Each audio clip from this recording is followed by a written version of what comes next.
The flames danced across the prairie horizon, a wildfire of orange and gold that pushed against the night, and Nora Williams watched it spread with a mixture of terror and desperate hope. The year was 1875, and she had promised to wait by the fire, no matter what came: bandits, wolves, or the inferno itself. The wedding dress she wore, once pristine white, was now smudged with soot and dirt, the hem singed by errant sparks. Still, she stood her ground, clutching the small bundle of wildflowers that would serve as her bouquet. Nora had arrived in the Montana Territory just 3 months prior, a city girl from Boston with dreams bigger than the cramped tenement she'd left behind.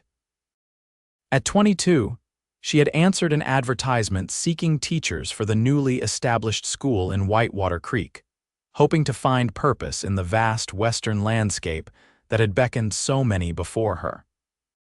What she had found instead was Wade Jameson, the local rancher whose quiet strength and unwavering integrity had captured her heart from the moment he'd tipped his hat to her outside the general store on her first day in town. At 28, Wade was already established, respected by the townsfolk and feared by outlaws who knew better than to cross his path. Their courtship had been swift but genuine. Letters exchanged when he was out with the herd, chaperoned walks after Sunday service, and stolen moments at town socials where their hands would brush together as they reached for the same cup of punch. Wade had proposed just 6 weeks after they met, presenting her with a simple silver band that had belonged to his grandmother. The wedding was to be at sunset, a small affair with the townsfolk gathered at the edge of Wade's property where the view of the mountains was most breathtaking. But as the afternoon had worn on, dark clouds had appeared on the horizon, not rain clouds, but smoke. Prairie fire, the most feared natural disaster in these parts, was sweeping toward them from the west, driven by winds that seemed bent on destruction. "You need to evacuate, Miss Williams," Sheriff Parker had urged as the wedding guests hurriedly packed into wagons heading east toward town.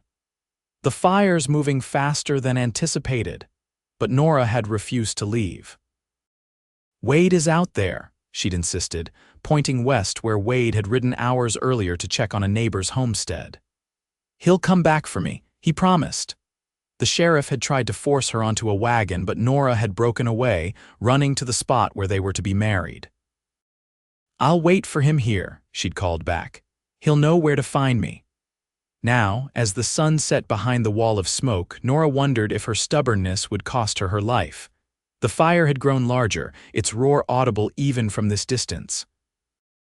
The heat pressed against her face, making her eyes water, or perhaps those were tears. "Please, Wade," she whispered to the wind. "Please come back to me."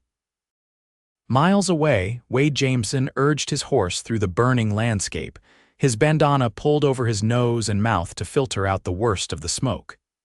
His eyes stung, and sweat ran in rivulets down his back, soaking his blue shirt. The chestnut stallion beneath him snorted in fear, but continued forward, trusting his master's guidance even as embers rained down around them. Wade had been at the Nelson homestead when he'd spotted the first wisps of smoke.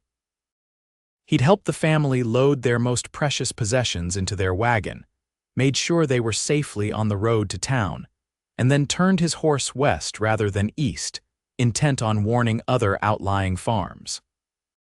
But the fire had spread faster than he'd anticipated, cutting off his route back to his own ranch.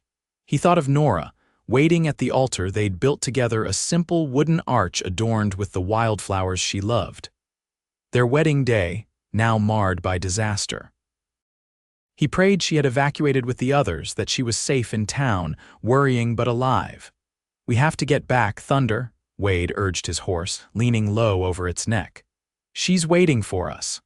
The stallion's muscles bunched as it leaped over a fallen, smoldering log. The path ahead was unclear, smoke obscuring landmarks Wade had known his entire life. He navigated by instinct, by the knowledge of the land that was as much a part of him as his own heartbeat. A sudden shift in the wind brought a new wave of heat, and Wade saw a wall of flames erupt to his left, cutting across what had been his planned route. He cursed under his breath, turning Thunder to the right, seeking a way around. The detour would cost them precious time, but there was no choice. To ride through that particular stretch would be suicide. As they climbed a small ridge, Wade paused to get his bearings. Through a momentary clearing in the smoke, he spotted the silhouette of his ranch house in the distance. And beyond it, illuminated by the approaching fire, a flash of white, a figure standing exactly where he'd left the wedding arch. "Nora," he breathed, disbelief and fear warring within him. "What are you doing?" Even as he asked the question, he knew the answer. Stubborn, loyal, fearless Nora, who had once stood up to a drunken cowboy twice her size when he'd insulted one of her students. Of course she would wait for him, fire or no fire. "Come on, Thunder," Wade said, spurring the horse forward. "We've got a wedding to get to." The path ahead was treacherous. Twice they had to backtrack as flames cut off their route. Wade's lungs burned, and Thunder's sides heaved with exertion, but they pressed on. At one point, a burning branch fell directly in their path, and Thunder reared, nearly unseating his rider. Wade held firm, calming the frightened animal with firm words and a steady hand. "It's all right, boy. We can make it. We have to." They descended into a shallow creek bed, the water barely ankle-deep but offering a moment's respite from the heat. Wade allowed Thunder a few quick gulps before urging him onward. The creek wouldn't offer protection for long. The fire was jumping wider distances now, carried by the wind. As they emerged from the creek, Wade saw that the main body of the fire had swung around to the north, creating a horseshoe of flames with his ranch and Nora at its center. There was only one way in now, a narrowing corridor of yet unburned grass that would close within minutes. Wade hesitated only a moment before making his decision. Pulling his hat low and his bandana higher, he leaned into Thunder's neck. "Let's ride." They burst forward, hooves thundering against the dry earth. The heat grew more intense with each stride, the air around them shimmering with it. Smoke stung Wade's eyes until tears streamed down his face, but he kept his gaze fixed on the distant white figure that was his beacon, his North Star, his future. A sudden gust of wind sent a wave of fire across their path. Thunder balked, but Wade urged him on, and the brave horse gathered himself and leapt through the flames, his tail catching fire momentarily before the speed of their passage extinguished it. "Good boy," Wade gasped, coughing as the smoke filled his lungs. "Almost there." The world narrowed to the path ahead, to each burning obstacle they overcame. A fallen tree, its branches crackling with orange light. A patch of tall grass transformed into a wall of fire. A cloud of smoke so thick Wade had to navigate by memory alone, trusting that the layout of his own land wouldn't betray him. And then, miraculously, they broke through into a pocket of clearer air. The wedding arch stood on a small rise, and beside it, Nora, her white dress a stark contrast to the apocalyptic landscape around them. She was facing the fire, her posture defiant, one hand shielding her eyes as she scanned the inferno for any sign of him. "Nora." Wade called, his voice hoarse from smoke. She turned, her face lighting up as she spotted him, relief and joy transforming her features. "Wade!" He rode Thunder directly to her side, sliding from the saddle before the horse had fully stopped. In one fluid motion, he swept Nora into his arms, holding her tight against his chest, feeling her heartbeat racing to match his own. "You're supposed to be in town," he said against her hair, unable to decide whether to scold her or thank God she was still here. "You could have been killed." "I knew you would come," she replied, pulling back to look up at him. Soot smudged her cheek, and her eyes were red from smoke, but she had never looked more beautiful to him. "I couldn't leave without you." The moment was interrupted by a loud crack as a burning tree branch fell nearby. Wade looked around, assessing their situation with growing concern. The fire had nearly encircled them, leaving only a narrow path to the east still open. "We need to go," he said urgently, turning to Thunder who stood nearby, sides heaving but eyes alert. Now. Nora glanced at the wedding arch, at the small altar table with its Bible and ribbon-wrapped candles. "But the wedding will happen," Wade assured her, helping her onto Thunder's back before mounting behind her. "But somewhere not on fire, if that's all right with you." Despite everything, Nora laughed, the sound bright against the roar of the approaching flames. "I suppose I can compromise on the venue." Wade's arm encircled her waist as he took the reins with his other hand, holding her securely against him. "Hold on tight," he murmured, and then they were moving, Thunder gathering his remaining strength for one last desperate run. The path to safety was rapidly disappearing, the fire closing in from both sides. Heat seared their skin, and Nora buried her face against Wade's chest, unable to watch as flames licked at Thunder's hooves. Wade kept his eyes open, focused, guiding them through the narrowing corridor of safety by instinct and sheer force of will.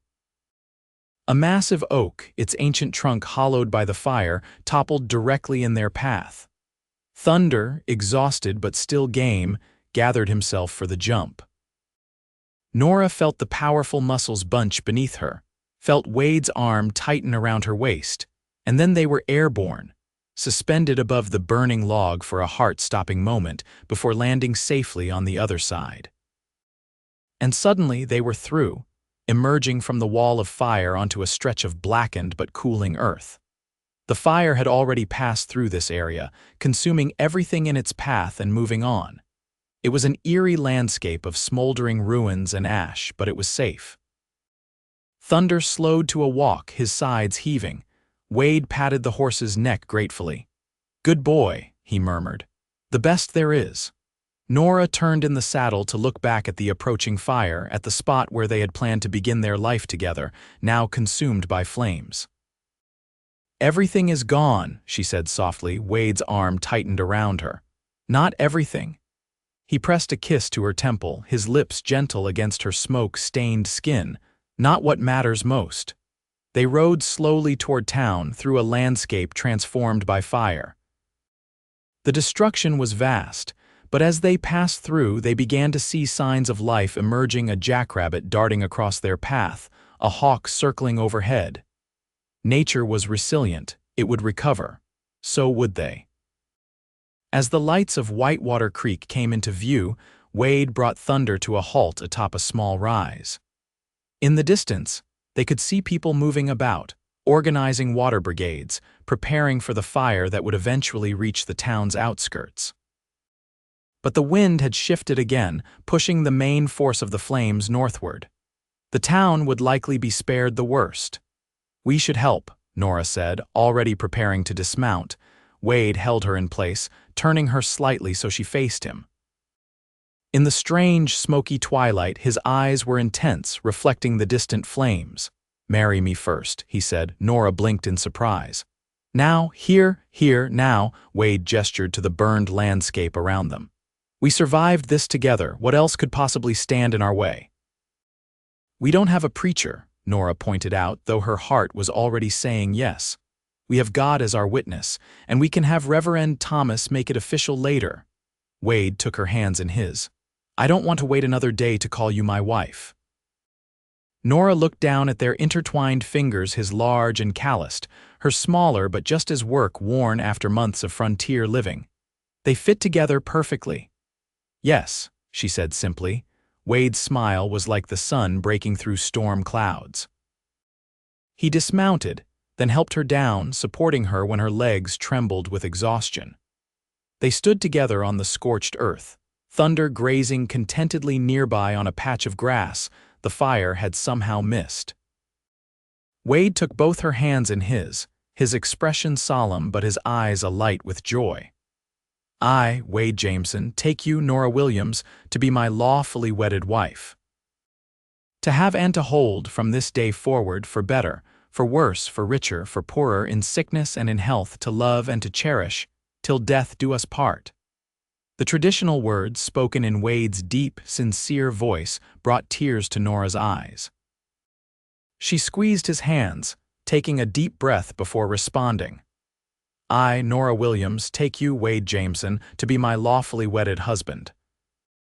To have and to hold from this day forward for better, for worse, for richer, for poorer, in sickness and in health, to love and to cherish, till death do us part. Wade reached into his pocket and pulled out the silver ring he'd given her when he proposed the one she'd left on the altar table in her haste.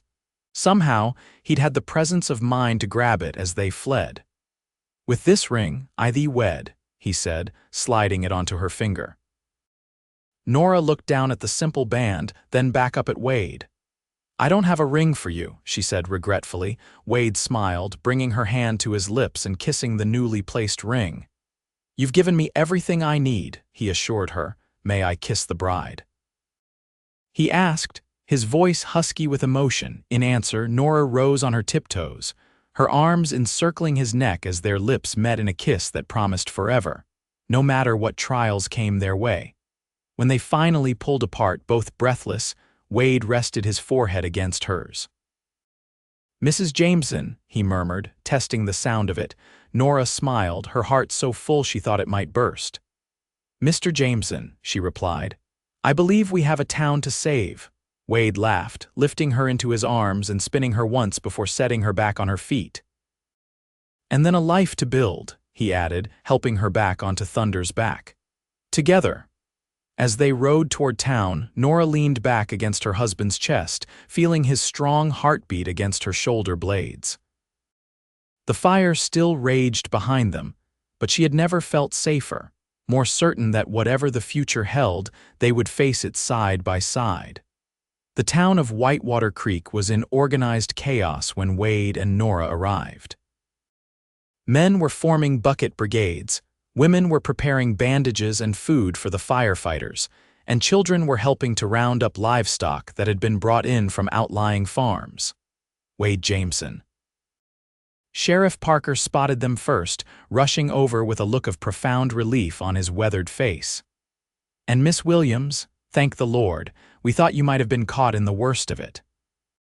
It's Mrs. Jameson now, Wade corrected gently, helping Nora dismount before sliding off Thunder himself. The sheriff's eyebrows rose, taking in their smoke-stained clothing and the determination in their eyes.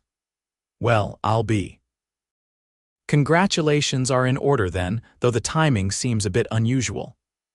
We've never been ones for convention, Nora said with a small smile, linking her arm through Wade's. The reunion was cut short as a young boy ran up, panic clear in his expression. Sheriff. The Peterson family hasn't come in yet. Their farm's directly in the path of the fire, Wade straightened, immediately alert. The Petersons, they've got 3 young children. 4, Nora corrected, thinking of little Emma Peterson who just started in her class. The baby's only 6 months old. Wade turned to Thunder, who was being led away by a stable boy for some much-needed water and rest. The horse was clearly exhausted. We'll need fresh horses, he said to the sheriff. I know where their farm is. I can lead a group out. Wade, no. Nora gripped his arm, fear evident in her eyes. You've already ridden through fire once today. You can't go back out there. Wade covered her hand with his expression gentle but determined. Those children, Nora, if it were us out there with our children, I'd want someone to come, she finished, understanding despite her fear. She took a deep breath, squaring her shoulders. Then I'm coming with you. Absolutely not, Wade and the sheriff said in unison. Nora stood her ground. I know first aid, and Emma Peterson trusts me she might be too frightened to go with strangers.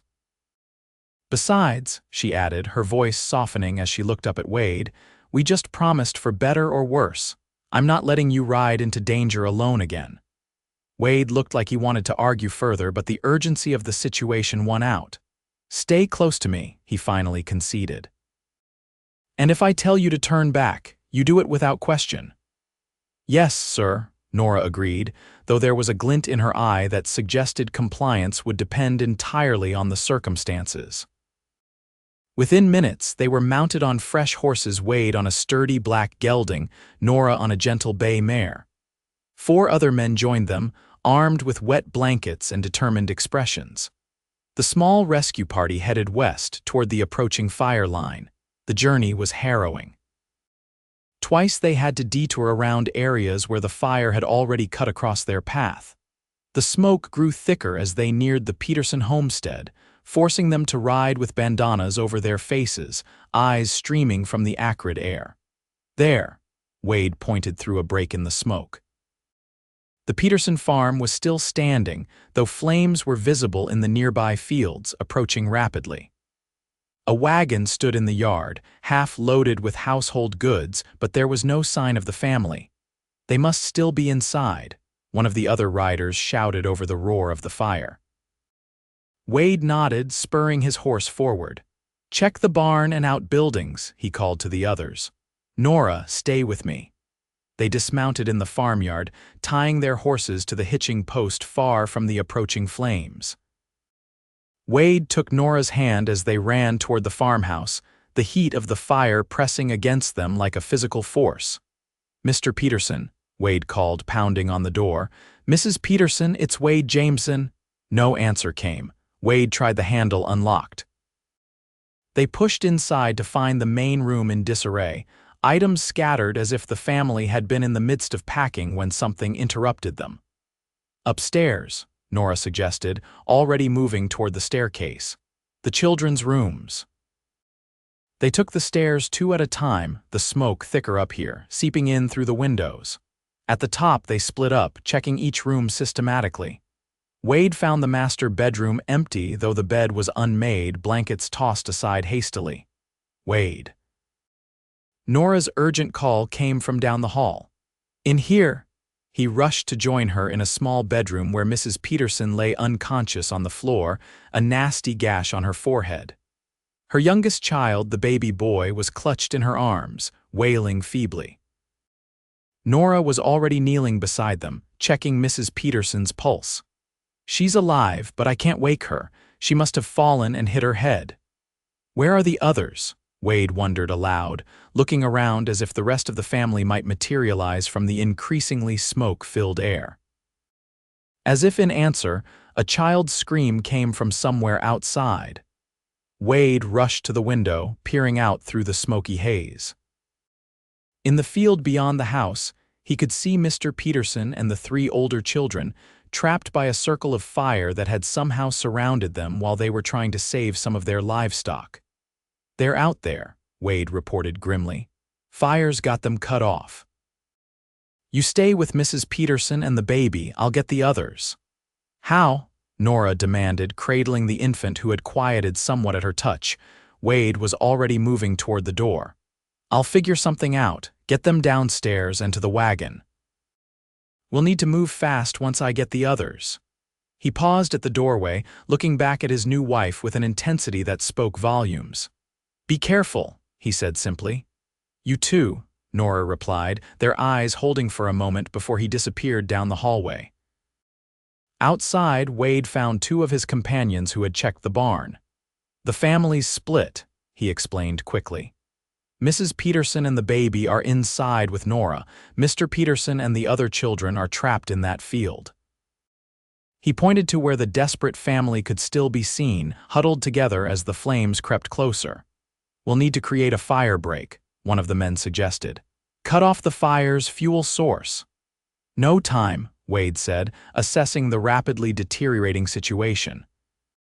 "We'll have to ride through and bring them out one by one." The other men exchanged glances, clearly concerned about the risk, but the sound of the children's frightened cries carried to them on the wind, and their resolve hardened. "Let's do it," the older of the two said, heading toward their horses.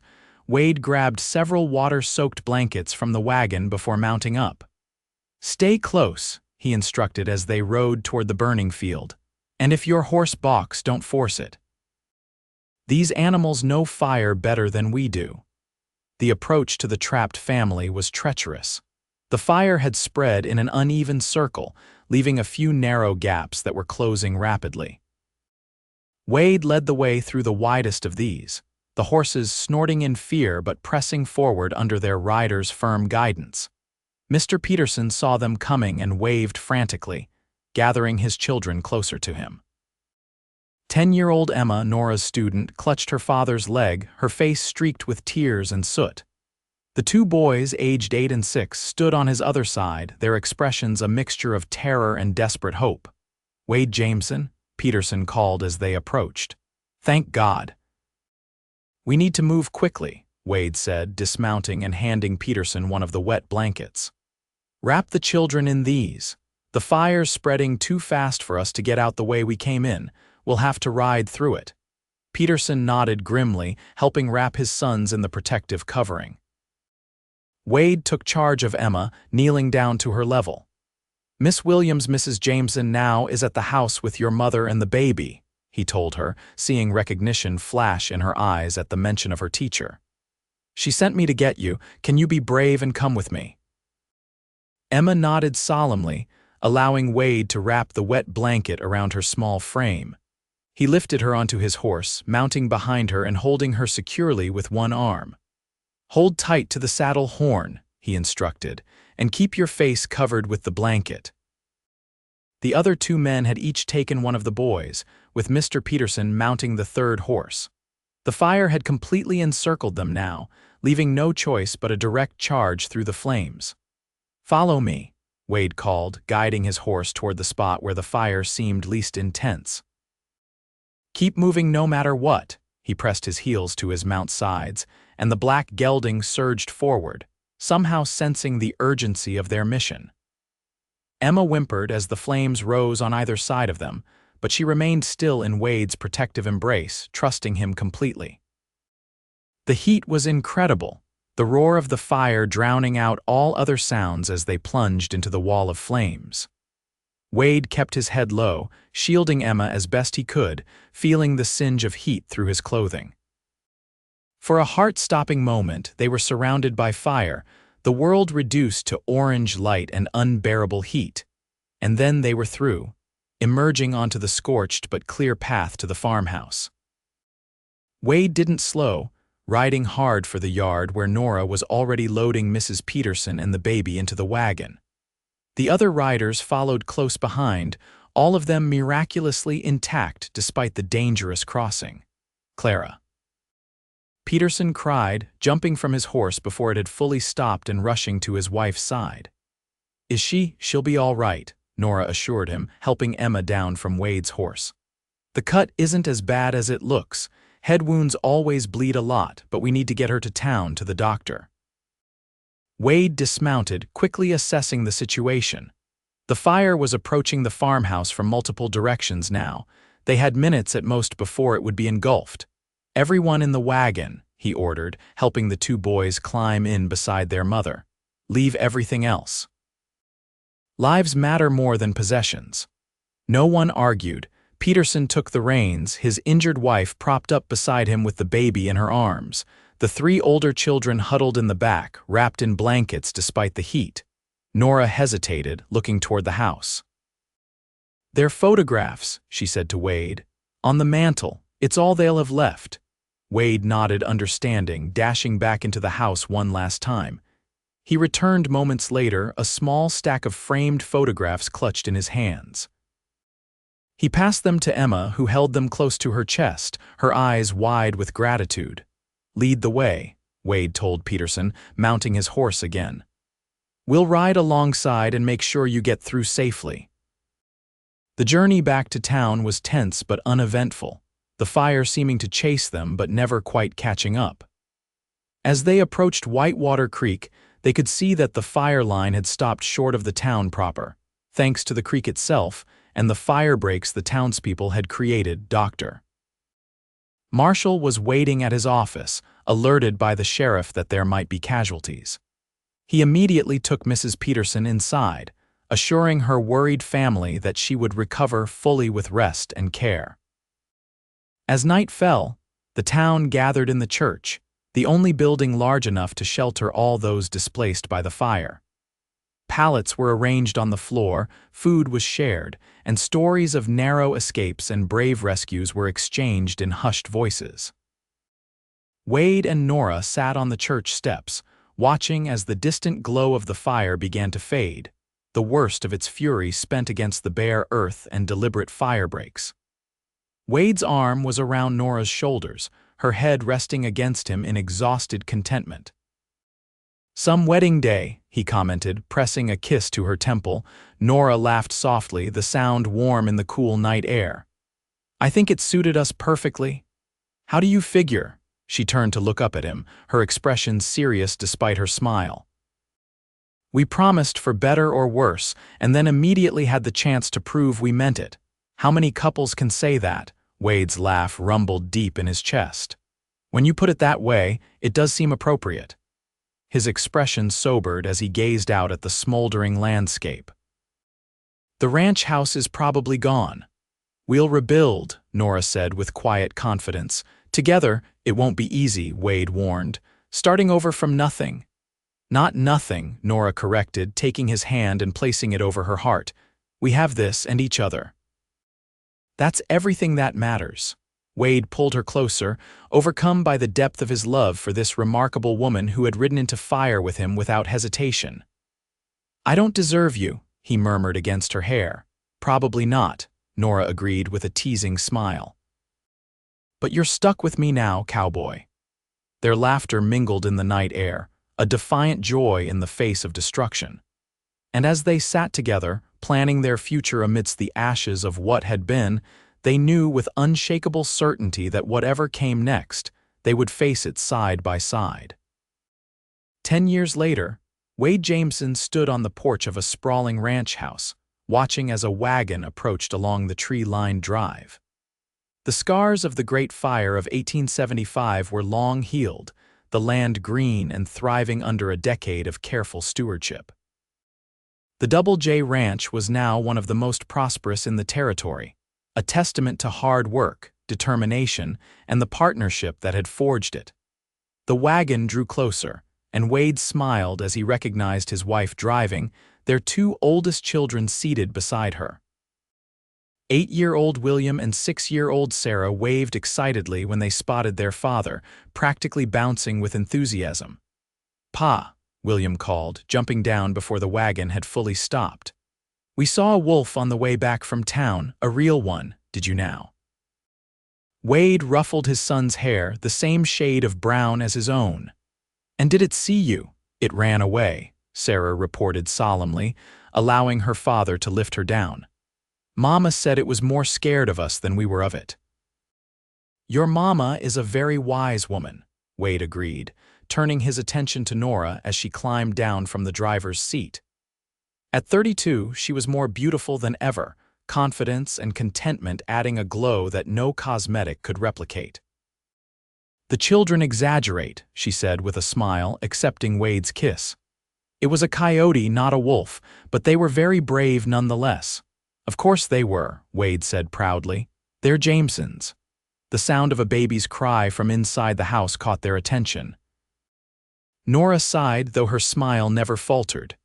That will be Elizabeth wanting her dinner, right on schedule. I'll get her, Wade offered. You've been driving all afternoon. But before either could move, the front door opened and Emma Peterson stepped out, the 4-month-old Elizabeth cradled expertly in her arms. At 20, Emma was a poised young woman who had been teaching alongside Nora at the Whitewater Creek School for the past year. Someone's hungry, she announced, handing the fussing infant to Nora. And Mr. Thompson dropped by while you were gone, said to tell you the cattle drive's all set for next week. Wade nodded his thanks as Nora took Elizabeth to a porch chair to nurse. Emma said her goodbyes, promising to return the next day to continue helping with the children while Nora worked on her new textbook, a primer specifically designed for frontier schools that had already garnered interest from publishers back east. As the family settled on the porch in the golden afternoon light, Wade found himself reflecting on the journey that had brought them here. The fire that had nearly claimed their lives had, in fact, given them a new beginning.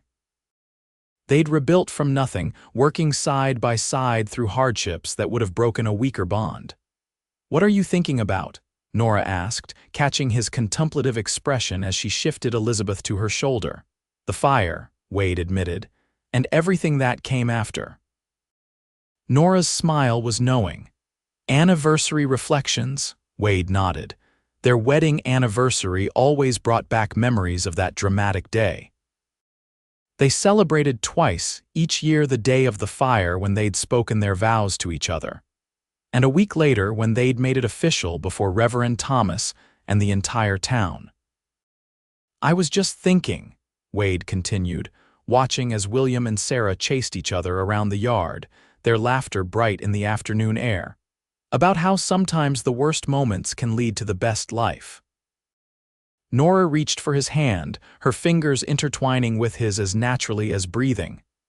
"I'd ride through fire with you again," she said softly, "any day." "Let's hope you never have to," Wade replied, bringing her hand to his lips. "Once was enough for a lifetime." As the sun began to set beyond the mountains, casting the same golden light that had illuminated their wedding day a decade earlier, Wade and Nora Jameson sat surrounded by the family they had created and the home they had built together. The fire that had threatened to destroy everything had instead forged an unbreakable bond, one that would endure through whatever challenges the frontier might yet bring their way.